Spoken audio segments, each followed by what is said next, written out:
is Quinn. My pronouns are they, them, and welcome to my channel, Lucid Moons. I'm so excited to be here today. It's New Year's Day when I'm filming this, and it's a really gorgeous, overcast, kind of gloomy day here where I live in the desert in the southwestern United States. And I've just been so slammed for the past couple weeks with the holidays. Me and my partner celebrated our anniversary on the winter solstice. I just celebrated my birthday a couple days ago on December 30th and had a really lovely time with my friends and loved ones, going out for dinner and dancing on a Tuesday and doing karaoke. It was amazing. And then I'm also gearing up to celebrate my partner's birthday, which is only 4 days after my own on January 3rd. So yeah, it's like nonstop during this time of year, and I took a really nice nap this morning. I did some cleaning, and now I finally have time to sit down and make this video. Of course, I'm doing the VR to Chanel days on the end of year tarot tag. I've done this multiple years now, I think. I know I definitely did it last year, and I just love this tag so much. I know I'm late to the party, but better late than ever. And yeah, let's just go ahead and jump right in and start looking at decks.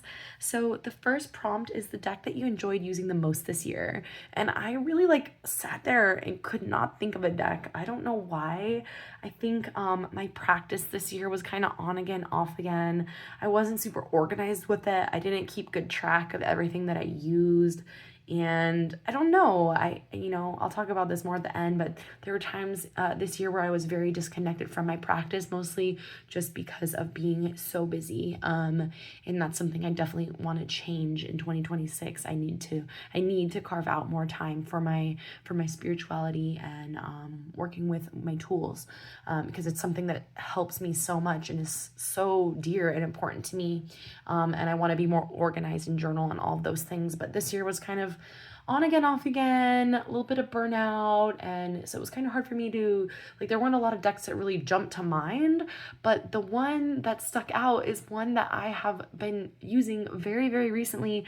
It's an extremely recent acquisition. My partner got it for me for Christmas and our anniversary / birthday. They're all within, all of those three things are in a span of a week and a half. So it was a gift for all of those things, but it is the Wild Eden Tarot. This is a new release by Lo Scarabeo, and the creators are Gloria Pizzilli and Alice Mastroleo. And my box is already broken, which is so sad because this is such a gorgeous box. I'm not always super attached to boxes, and I don't mind, but this is a really cool box design, so it is unfortunate that it's kind of messed up. I'm gonna try to fix it, and then if that fails, I'll just go ahead and stick it in a bag. But yeah, so this is a really stunningly beautiful deck. Let's see here. Here are the backs. And even though I've only had this deck for 2 weeks, maybe less, it already has made such a beautiful impact on my practice and my collection, because it has been a deck that I've already been using with my partner and with some friends, and we used it for our anniversary reading. We did a nice big reading, and we did it to read it together. My partner also reads tarot, and that was really beautiful. And then we also used it when we went over to a friend's house, a couple friends who are also tarot lovers and enthusiasts and readers, and we each drew a card and just went around and talked about it and read the guidebook. And wow, this art is just so evocative. It's so beautiful. There's so much expression and emotion through these figures, and it's just a powerful deck. And it's really about being one with nature, and the nudity is non-sexual. That's explicitly stated in the guidebook, because nudity is not inherently sexual, and I really believe that. And it reads so well, and there's so much to kind of dive into, and a lot of really interesting symbols and little things that you can find in these cards. And the color palette is just, oh my gosh, so stunning, as you can see. We have some, here we go.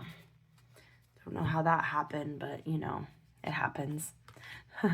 So yeah, this is one, because it's one that I've been using so much recently, even though it's brand new, and I had some really beautiful experiences sharing this deck with others, I have to go with it. I have to go with the Wild Eden. So this is my deck that I enjoyed using the most this year. So the next question is your most recent acquisition, and I'm going to show you two because I'm so excited about both of these, and they both came in very, very recently for my birthday. This little guy is the Lighthouse in the Fog Tarot. It's a Vermilion collection deck. This is the pocket edition. I don't believe the larger edition is currently available. And this was also, once again, a gift from my amazing fiance who spoils me. And then this is These Blue Bones Oracle by the incredible Rose Bay. And these are both decks that have been on my wish list for a long time, and I'm really, really grateful that I finally have them in my hands. This tuck box is so hard to open. I'm gonna do it off camera so I don't rip it. But there we go. Not too bad, I guess. This is just the cutest little thing. I would have loved to get the bigger edition just because the artwork is so lovely that it would have been nice to, you know, get it in a larger size. You could really see it. But I reached out to Vermilion Collection and they said they don't have that one available, and they don't have any current plans of reprinting that one at this time. So, you know, I'll keep my eye out in the future, but for now the mini is honestly so nice. And here are the backs. And the Lighthouse in the Fog Tarot is a collaborative deck, and it's actually currently the only collaborative deck I own, as far as I'm aware, at least off the top of my head. I used to have the Ostara Tarot, and I actually did not mind. I don't mind collaborative decks. I ended up giving that one to a friend just because I thought they would really enjoy it. But really the majors in this deck and the Suit of Swords are the ones that really drew me to it. I feel like we're having a little bit of a hard time focusing, but let's just look at them. We'll look at them together as a pair because why not? I think that the majors at least will pair really nicely with these Blue Bones. But I looked through these Blue Bones Oracle the other night when I first received it, and I'm so in love with it. It just really, some of the cards made me cry. And I showed them to my partner and we were both like crying. It's just such a beautiful, beautiful, touching, emotional deck. So let's see. You can see this card is by different artists, and it's a little bit more of like a manga style. But it's still just really beautiful. And I think that it's still a very cohesive deck. Here's one of my swords cards that I really like.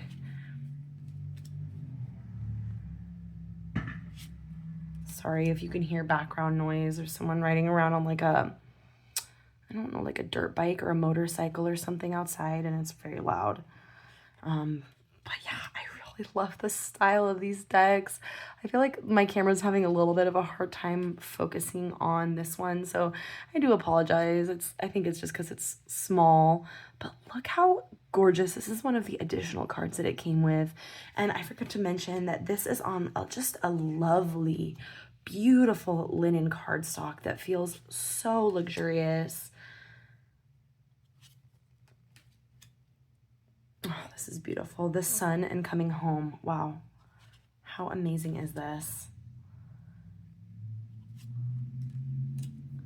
So yeah, I'm really excited. I'm going to be working with these in January in this month. Here, finally, we got a Pentacles. You can tell this is a little bit of a different style as well, a little bit of a different color palette. But overall, I think that the deck is really beautiful and really cohesive, and I actually am really liking these two together. I think that they're very complementary. Wow, okay, the Tower, and there are no sweeter words than this. Nothing lasts forever. Spot on. Okay, let's get one more just for funsies.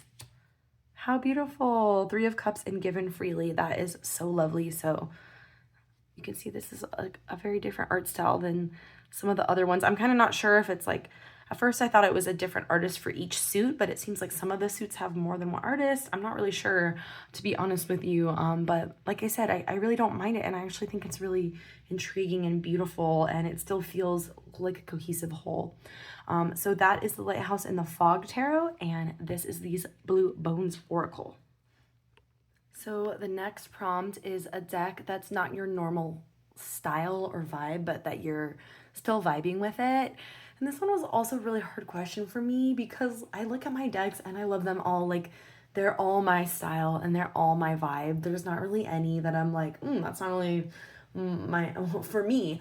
But I decided to choose Terra Volatile just because it is a little different for me. But I love it so much, and I'm still getting to know this deck. I got to work with it a little bit in 2025, not as much as I genuinely would have liked.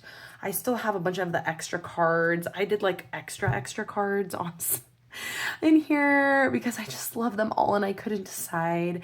And I do have the extra suit of vessels in here, which, you know, now that I've had it for a while, I probably should like take out the extra cards and just like have one for each, you know, and maybe take out the vessel suit for now until I learn it more. But it's just so gorgeous and the quality is beautiful. This is the 3rd edition, and I think the reason why this is a little bit different than my normal kind of thing is because yeah, it's collage art, but it definitely has a more classical art kind of vibe, which is usually not something I go for. I think the fact that it's collage makes it very doable and very lovable for me because I'm a huge fan of collage work. And I think that this deck is just so well done and the artwork is stunning. But yeah, kind of this like historical art vibe. I know it's very popular in the community, so don't come for me, but it's just not really my thing. I do like some curated art decks, like if they're from a particular artist, like I think of like the Loputin Oracle or like the Hush Tarot, where they've kind of like curated. I know Hush Tarot has some original like tarot art in it as well, but they've kind of curated existing art. I do like that when it's like from a particular artist that I really like, but if it's just kind of like, you know, classical art paintings and stuff, I tend to not really jive with it. So no hate, no shade, just, you know, being honest. But this one, I think the fact that it's been, you know, reimagined through collage, I think it's just really beautiful. And it feels like a very serious deck as well. And maybe that's why I don't jive with a lot of the other more classical art decks too, is because they feel like really serious. And I tend to not have like super serious decks, at least in that way. I have a lot of like really cutesy decks and a lot of really fun decks. I mean, and I do have like witchy and dark and like more serious decks, but in a different way, I guess. So maybe that's part of it. But oh my God, I love this so much. This deck is just so beautiful and I'm excited to continue to work with it and to continue to get to know it more, hopefully in this upcoming year. Okay, the next question is your favorite pairing, and I did not even have to think about this one. I immediately thought of this pair right here. This is just so much fun. I worked with this in October, and I loved it so much. So this is a horror tarot. This is by an artist called Emily Tibet. I'm not sure if I'm saying their name correctly, but they're out of the, oops, I have my box upside down. They're out of the UK, and this was a Kickstarter. I think I received it this year. I either received it this year, either this year or the end of 2024. I can't remember. And then this is a mass market deck.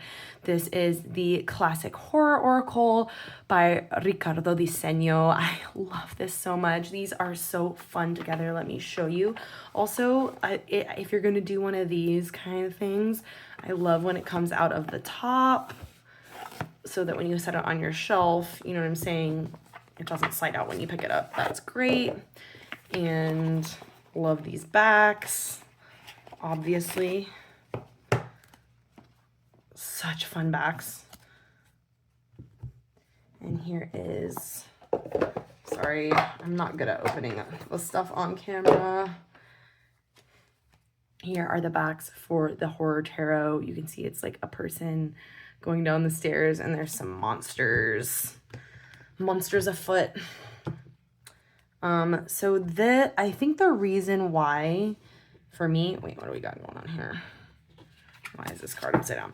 The reason why this pairing works so well for me is because this deck actually has explicit references to existing horror movies, and the tarot, you know, there's definitely references here, but it's not depicting specific movies. It's depicting horror tropes. I think if it was like movie on movie, it might be a little too overwhelming for me. Like when things are like too similar in terms of pairings, I get like overwhelmed. Like if I'm gonna pair two animal decks, if it's all just like animal, I'm like, I can't do that. It has to be like some are more scenic or something like that. And so that's how I feel about this. But yeah, so you can see that they look amazing together. I love the color palette in the Classic Horror Oracle. It's really, really fun and bold. And I really enjoy the artwork of Emily Tibet. I think it's just really fun, and they did an amazing job with depicting all of these different horror tropes in a really fun way. And you can just tell that this is someone who is also a true fan of horror films and media, and I love it. So I just had a freaking blast working with these decks together.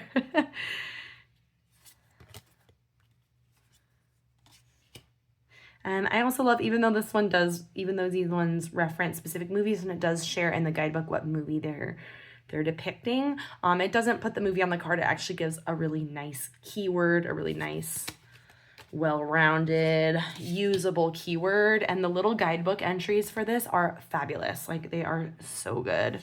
Also love that we have some like queer and diverse representation in the horror tarot. I think that's a highly, highly underrated gem in my humble opinion. Oh, the Babadook. I love the Babadook. That's one of my favorite movies. So yeah, let's look at one more. And with that, we will move on to the next prompt. So the next prompt is to share a divination accessory, whether that's like bags or what other things are divination? Journals, things like that, or possibly a deck mod that you did. I don't think I modded a deck this year, did I? I can't remember if I modded any decks this year. I'm not the biggest deck modder. I used to do that, and I kind of realized it's not really my talent in life.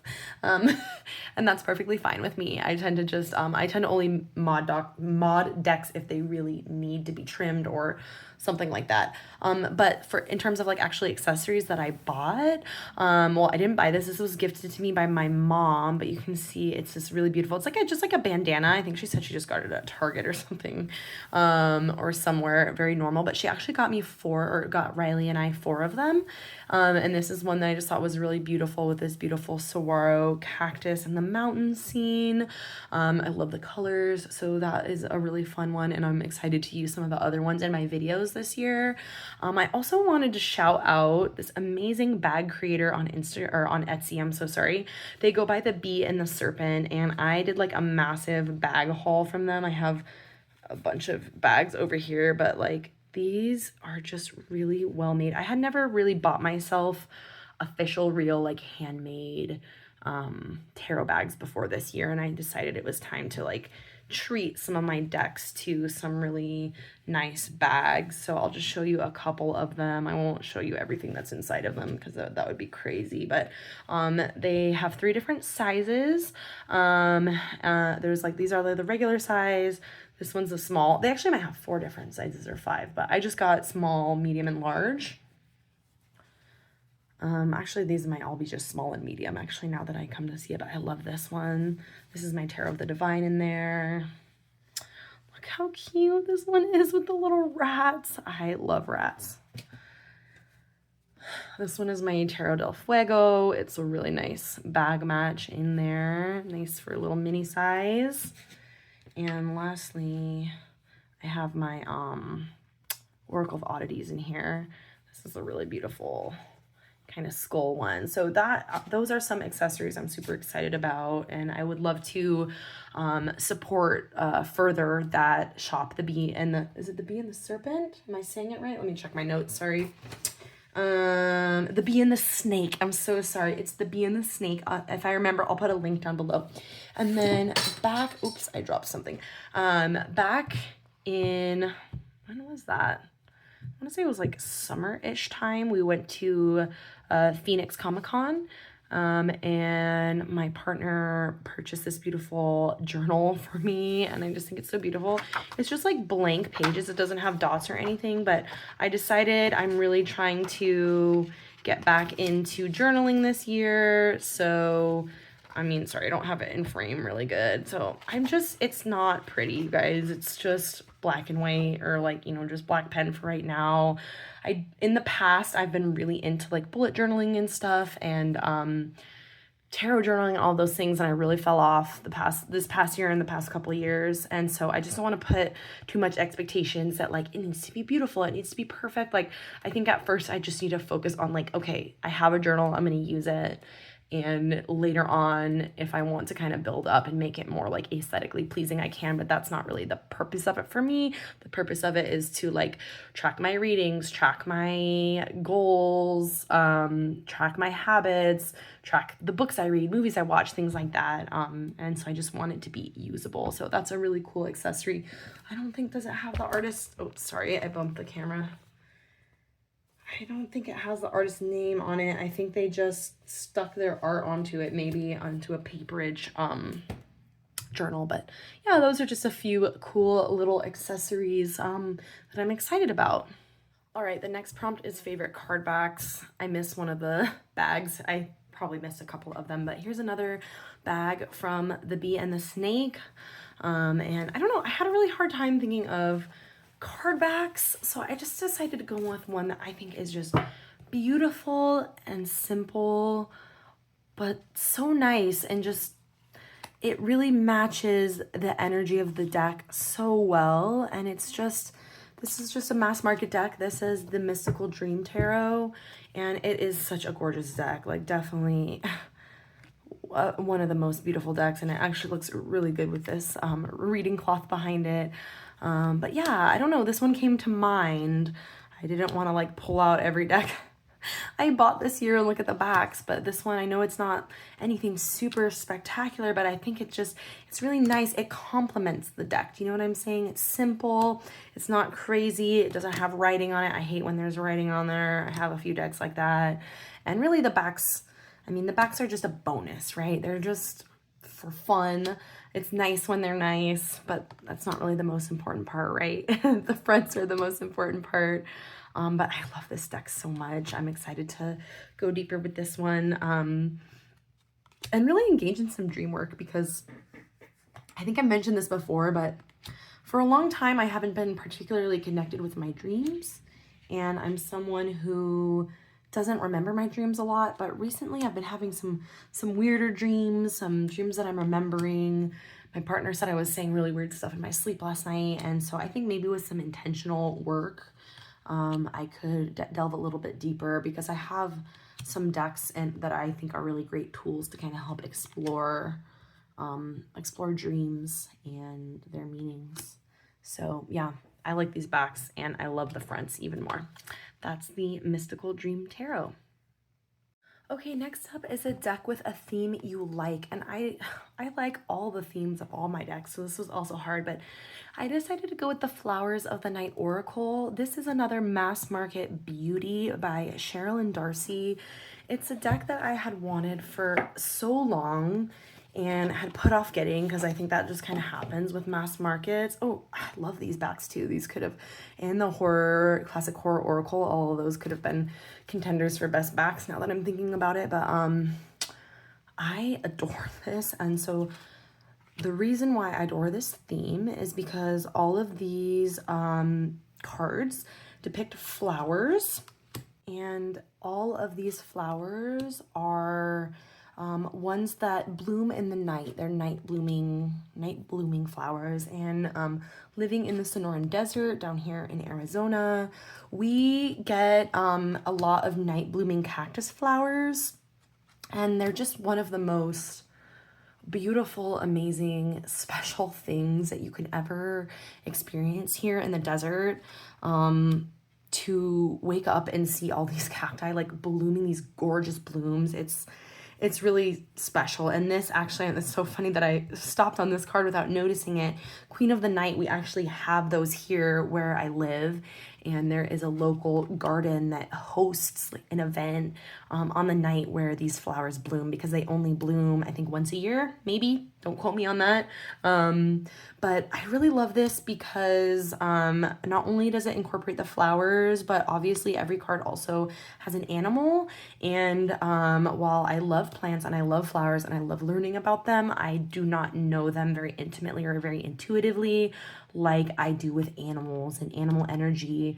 I can look at an animal and already kind of understand a meaning inherently through that animal. Not every card has an animal on it, but many of them do, and so that definitely helps me. And I just, yeah, working with animal energy and flower energy combined is really, really useful and beautiful for me. I also love that there's a beautiful, this is perfect for me, there's a keyword and the name of the flower. Like, I wish all botanical oracle decks did something like that, where there actually is a keyword, not just this, right? If it just says this, it's harder for me to also use it. Also go to the guidebook and read about it. But this is like the perfect setup for me.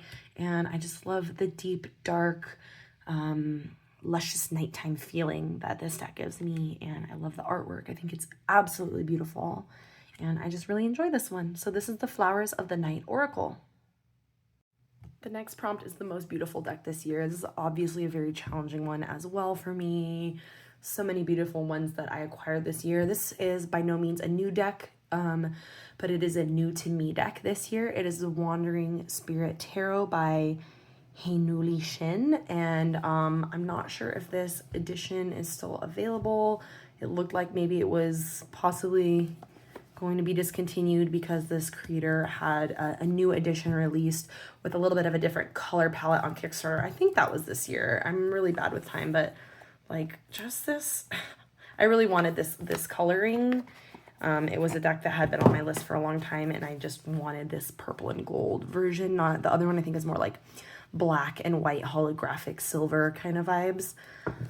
But just everything about it is gorgeous. Like the production and the artwork is really obviously what takes it over the moon for me. Once again, just the emotion, very similar to Wild Eden in that sense, and that these figures are so evocative, and it's a skull, a skeleton guy, and a girl, or both of them, or one or the other in every single card. And yet this artist has managed to express so much feeling and so much range through this entire deck of 78 plus cards. I think there's a couple extra cards in here. And I just am in love with this art. I ordered the moon on a little canvas print, like a little mini baby tapestry. And it's up in my bedroom on the wall across from my bed. So I literally see it every day.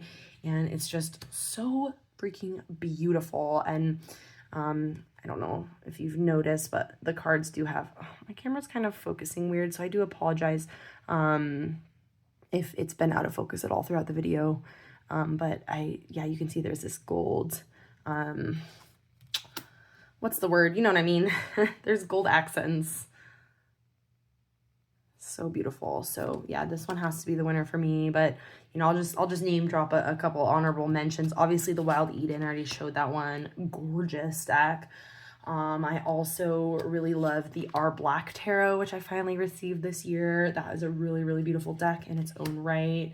And I received Tarot as color, which is just, a masterpiece. Leonora Carrington Tarot, another one from Folger Press. It's just stunning. So yeah, there was a lot of heavy hitters in terms of beauty this year, but this is the one I chose. It's the Wandering Spirit Tarot, and it's beautiful not only because of the quality and the color palette, but because of the gorgeous artwork and the emotional expressiveness throughout this entire deck. Okay, so the next question is, what is a deck that you wish existed, or a deck that you really, really want, like a unicorn deck or something like that? I'm just gonna go with the first one, because I'm trying to do a low buy this upcoming year, and I'll talk about that in a minute, I guess. So I'm not feasting my eyes upon any unicorn decks right now necessarily. But in terms of decks I wish existed, I will always and forever wish that there is a good Studio Ghibli deck, a full 78 card deck. I do have a majors only deck that's really adorable, but I wish there was like a really nice full 78 card one.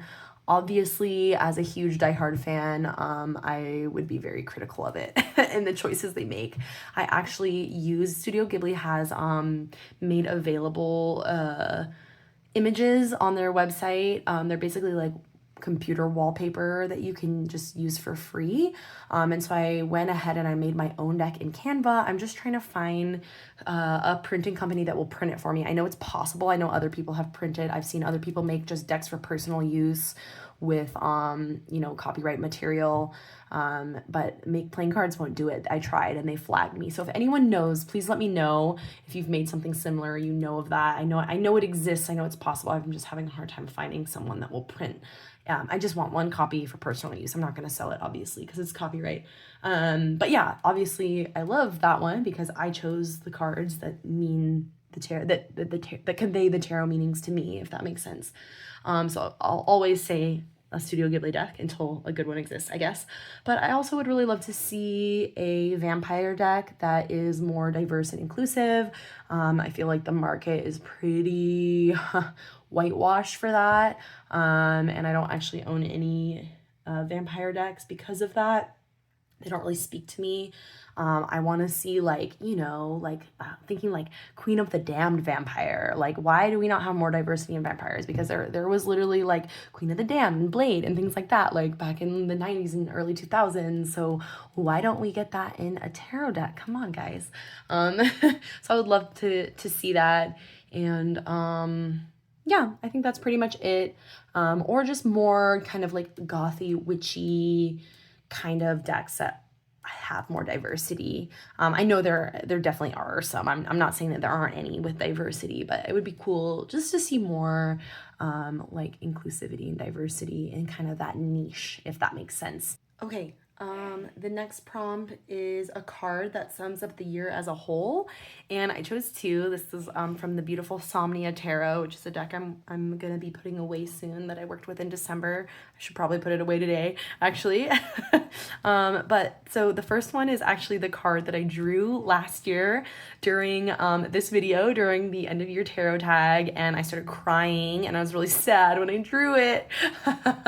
And then I came back and spoke about it later after I had reflected, editing me, but that would be the Five of Cups. And yeah, this felt really accurate for me this year, especially in the first half of the year in terms of everything going on in my country with the election of Donald Trump to the presidency. And there's just so much grief over everything that has happened, to me and my partner personally in our professional lives. We both have been put in really bad positions and had to make really tough decisions. And I had to leave a job that I loved so much, I chose to leave a job that I loved so much in pursuit of more stability. And I already talked about this, so I'm not going to harp on that. And then just, witnessing all of the horrible things that have been going on. It's so emotionally heavy. It's so heavy. But I really feel like I did integrate the lesson of the Five of Cups of really allowing myself to feel that grief, but not letting myself become completely hopeless, because there still are cups that are upright, that are full, and that are there to be enjoyed and taken, right? And so I think that even though the year was hard, I really tried to focus on hopefulness and positivity and love, and my beautiful relationship with my partner. And I've cultivated some really gorgeous relationships with my friends this year. And so yeah, I feel like I really like felt this and also integrated kind of the lesson here. And so yeah, that was a really, really accurate reading for me last year. But I'm glad to have come out the other end, mostly successful, you know. And then I also chose the Two of Coins for this year because I was so fucking busy and overwhelmed all year, you guys, and it was for good reason. Like I was doing cool, amazing things. I got booked for a lot of performances, especially in the second half of the year. I did an amazing series. For those of you that don't know, I'm a pole and an aerial teacher as my side job, which takes up a lot of time and energy from me, but it's something that I really love. And I'm also a student, but I hosted a 4-week-long series for students to learn choreography on the aerial sling, and then my students got to perform it in a showcase in front of our community and their friends and loved ones. And I'm getting emotional thinking about it because it was such an amazing experience, but it did require a lot of work. And I started, in addition to all of my pole and aerial, I started like being consistent in the gym. And it's just been really hard to find a balance between my fitness, my 2 jobs, my relationship, making sure I'm being a good parent to my dogs and my cat, and making sure that I'm here and I'm present, and also working on my mental health. That has definitely kind of fallen to the wayside a bit this year, and also trying to maintain friendships. Like it's all just so much. But I think for the most part, I have balanced it well. But I am ready to focus a little bit more on some rest, some intentional rest. And I have a lot of goals for myself in terms of my spiritual practice and things like that I'll talk about shortly. But I'm wanting to go a little bit more inward. I know Hermit was last year. It was not a hermit year for me in that regard. I mean, maybe in a way it was in maybe not feeling super connected as I want to be with certain individuals. But anyways, I want to kind of go a little bit more inward and be a little more hermit-like this year, while still pursuing all of these things that I love and still trying to find that balance. But making sure to honor my own mental health and my physical well-being and my rest and all of those things more. And yeah, so those are the two cards that I chose for myself. Those are the 2 cards that I chose for myself to reflect my experience in 2025. Okay, the next prompt is asking us to reflect on our practice. And I think I've mentioned this, but I was really disconnected from my tarot practice this year, and it makes me sad. Part of it was because I was busy and just I didn't feel like I had a lot of time.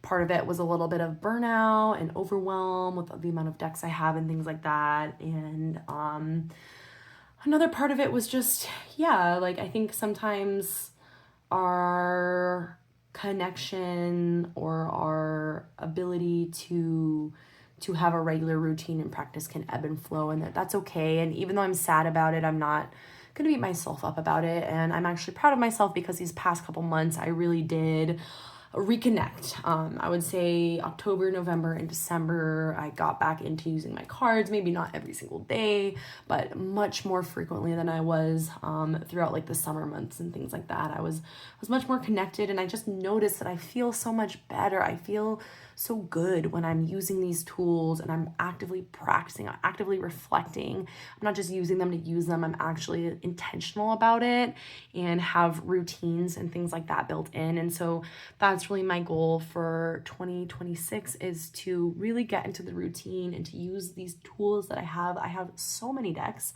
so many decks, and they are beautiful, and I love all of them, and I really want to get to know them more and really truly use them and slow down my consumption. I have struggled with overconsumption of tarot decks in the past several years. I know many of you can relate, and I'm just talking about myself though. I know people get sensitive about this topic, and so just please know I'm just talking about my own experience, but I have struggled with overconsumption, and I still struggle with it, and it's something that is just so fun, and I love it so much, and there's so much beautiful art and so many amazing decks out there, and I just want to have them, and I know that it's not hurting anyone, but at the same time, for me personally, I am getting to a point of overwhelm. So I did the biggest declutter I've ever done this year, and I rehomed like around 25 decks. I still have a couple more I need to that are in the pile that need to go to be sold, and a couple that are still pending on eBay. We'll see if anyone buys them. But so that felt really good to clear out some space. But I'm really wanting to actually slow down in 2026. I've been saying that for a couple years, and I really have not slowed down. If anything, I've just accelerated. But I'm at a point where I need to make a change. And so I'm not going to say I'm not going to buy any decks. I treated myself to a few for my birthday and things like that. And I received a few, so I have a few coming in, and I'll have some Kickstarters coming in throughout the year. But aside from those, and maybe a couple here and there, I really don't want to bring more in, and I want to focus on working with and getting to know and loving what I have. And I want to work on recording my readings, because I didn't do that at all. Well, I won't say at all, I did a little bit, but I did not journal very much at all, like just overall last year, not only in regards to tarot, but just in regards to my life. Like I would love to journal more and really write down my readings, write down my cards, even if it's just a couple keywords every day. It doesn't have to be anything serious, just to really give myself that time to really sit and reflect on the cards and the messages that are coming through. I think that's going to be really beneficial for me and give me more of a sense of direction and a sense of purpose with my practice. And overall, I just want to connect more to my spirituality. I want to reconnect with paying attention and living in tune with the cycles of nature and the seasons and the moon cycles. And I just want to feel more connected with nature. That's something that I've been able to do more towards the end of this year as well. And I just want to continue that practice of connecting with nature as a form of spirituality. And yeah, I think that's pretty much all I really had to share, but I'm feeling very proud of some of the changes and the progress that I've made, and I'm very, very excited to continue my growth. Oh, and the word of the year, I decided to choose a word of the year for 2026 is cultivate. So I want to cultivate my spiritual practice, a practice that is like not just about purchasing decks and collecting decks, but it's about using them in a way that is beneficial and meaningful. And I want to cultivate my friendships that mean so much to me and that support me, and cultivate my relationship with my partner. We're going to be married in 2026, not till the end, but still. And yeah, I just want to cultivate my health. Like I want to have a healthy relationship with food and exercise and rest and all of those things. So that's what I'm working on in 2026. Let me know down below in the comments what y'all are working on, if you have a word of the year, or maybe if you want to use my word of the year, what are you cultivating in 2026? So the last prompt is to draw a card for yourself for 2026. Based on mine last year, honestly, I'm so glad that I did it, even though it was a tough card. I'm really glad that I drew it. However, because I learned from it, right? But however, I'm gonna not draw a tarot card this year for myself. I'm just gonna go with also my birthday numerological card of the year Obviously the collective one is the Wheel of Fortune, but my birthday, like the one for my birthday is the Tower. So I'm like, I already have that going on, and I actually love the Tower card. It's one of my favorite cards, but obviously it's like a hard one in many ways. It's not like a comfortable one. So I'm just gonna be nice to myself, and I'm going to draw an oracle card for this year instead of a tarot, because hopefully it'll be nicer to me. I don't know. Maybe it won't. We'll see. But let's just do a quick reading and see what the beautiful Flowers of the Night deck has to say for me. What is a message for 2026? What is a theme? Something that I need to be aware of for this upcoming year. Motivation. 4 o'clock. Okay, let's go to the guidebook. Motivation is a good one. Okay, so also known as the Marvel of Peru, the 4 o'clock, or Mirabilis jalapa, is a native of tropical South America, and was an important medicine and decorative flower of the Incas. The plant can have different colored flowers on the same plant, even different colored sections or splashes of various colors. They can also change color. Flowers are highly fragrant and approximately 2.5 centimeters or 1 inch in diameter. Machu Picchu was once known as the lost city of the Incas, but is in fact a 15th century Incan stone citadel situated in the mountain ranges, 2,430 meters or 1.5 miles above sea level in Peru. So for motivation, it is time to action your plans and turn them into reality. If seeking the answer to a question, it is really big, a positive yes. Focus is very important, in breaking a huge undertaking into smaller tasks and making the commitment to stick to them will assist you. Planning, willpower, and constant application of action are important. Do not put off any decisions or plans at the moment, as it may adversely affect the outcome. Extra activity is indicated and will be very welcome and positive. This could include travel, moving, or socializing. Make sure you do not miss out due to the lack of confidence or through apathy. You could find distractions increase, and so too procrastination, which could put up blocks that are hard to navigate. Affirmation. I am a driving force who will make things happen. Keywords: motivation, activity, determination, willpower, and distraction. I think that is a really great reminder about all of the things I was just talking about, thinking about the ways that I want to cultivate a more meaningful spiritual practice, and I want to cultivate meaningful relationships with people who are important to me. It's once again going to be that balancing act, and I need to make sure that I stay focused on my goals. And it also makes me think about how another goal for myself in my personal life is I want to be less time on my phone. I want less screen time. I want more time just living and existing in the moment, whether that's in nature or just paying attention and hanging out with my dogs or my partner or my cat, or reading or journaling or doing tarot, just anything that is gonna get me off doom scrolling. And I think when it brought up distractions, it really made me think of that, and that I really need to stay focused on my goals, all of the things that I mentioned. And so I think this is a really beautiful card, and it looks so good on this backdrop, doesn't it? But anyways, thank you all so much for being here. I really, really appreciate it. It's so lovely to connect with all of you, and I'm wishing you all a really beautiful and joyful 2026. Happy New Year. No matter where you are, no matter who you are, I hope the rest of your day is filled with so much magic and so much joy. Bye.